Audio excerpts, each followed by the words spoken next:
শোনো, এই পৃথিবী গড়পড়তা মানুষদের জন্য তৈরি নয়। এখানে সম্মান পায় ফলাফল, এখানে মূল্য পায় পারফরমেন্স।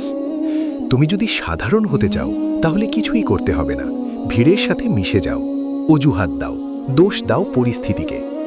কিন্তু যদি অসাধারণ হতে চাও তাহলে তোমাকে আলাদা সিদ্ধান্ত নিতে হবে। সফলতা কোনো ম্যাজিক না, এটা একটা গণিত। ইনপুট ঠিক হলে আউটপুট আসবেই। সমস্যা একটাই, বেশিরভাগ মানুষ ইনপুট দেয় না কিন্তু আউটপুট আশা করে। তুমি কি তাদের মতো নাকি আলাদা? আজ তুমি যে জায়গায় দাঁড়িয়ে আছো এটা কাকতালীয় না, এটা তোমার অভ্যাসের ফল। তোমার ব্যাংক ব্যালেন্স, তোমার শরীর, তোমার মানসিক শক্তি সবকিছু তোমার দৈনন্দিন সিদ্ধান্তের প্রতিফলন। কঠিন শোনাবে কিন্তু সত্যি, কেউ তোমাকে বাঁচাতে আসবে না, না কোনো বন্ধু, না কোনো আত্মীয়, না কোনো ভাগ্য। তোমাকেই নিজেকে টেনে তুলতে হবে।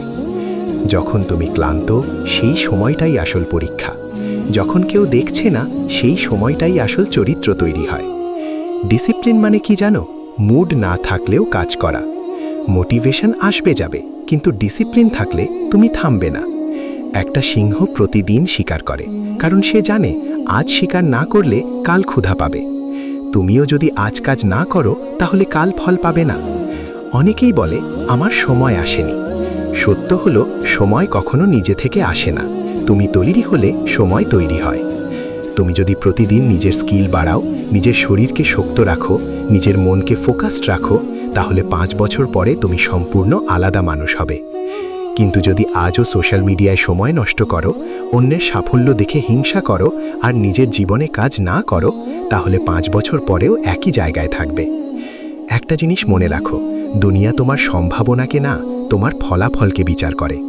তাই প্রতিদিন নিজেকে জিজ্ঞেস করো, আজ আমি কি এক ধাপ এগিয়েছি? যদি উত্তর না হয় তাহলে দিনটা অপচয় হয়েছে। তুমি হয়তো এখন ছোট, তোমার রিসোর্স কম, কিন্তু ইতিহাসে যত বড় মানুষ হয়েছে তারা ছোট থেকেই শুরু করেছে। তাদের ছিল না পারফেক্ট কন্ডিশন, ছিল শুধু অদম্য ইচ্ছা।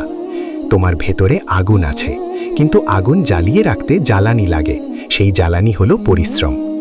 আজ একটা সিদ্ধান্ত নাও, তুমি আর গড়পড়তা থাকবে না। তুমি অভিযোগ বন্ধ করবে, তুমি অজুহাত বন্ধ করবে, তুমি কাজ শুরু করবে। ছোট করে শুরু করো, কিন্তু ধারাবাহিক হও। প্রতিদিন 1% উন্নতি করো, 1 বছরে সেটা বিশাল পরিবর্তন হয়ে দাঁড়াবে। যারা আজ তোমাকে হালকাভাবে নিচ্ছে, একদিন তারা তোমার সাফল্যের গল্প বলবে।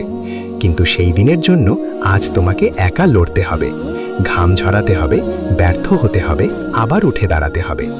মনে রেখো, ব্যর্থতা শেষ নয়, চেষ্টা বন্ধ করাই শেষ। তুমি যদি হার না মানো তাহলে হার তোমাকে হারাতে পারবে না। শেষ প্রশ্ন, তুমি কি সত্যিই সফল হতে চাও নাকি শুধু সফলতার স্বপ্ন দেখতে চাও? যদি সত্যিই চাও তাহলে এখনই শুরু করো। আগামী সোমবার না, আগামী মাস না, এখনই।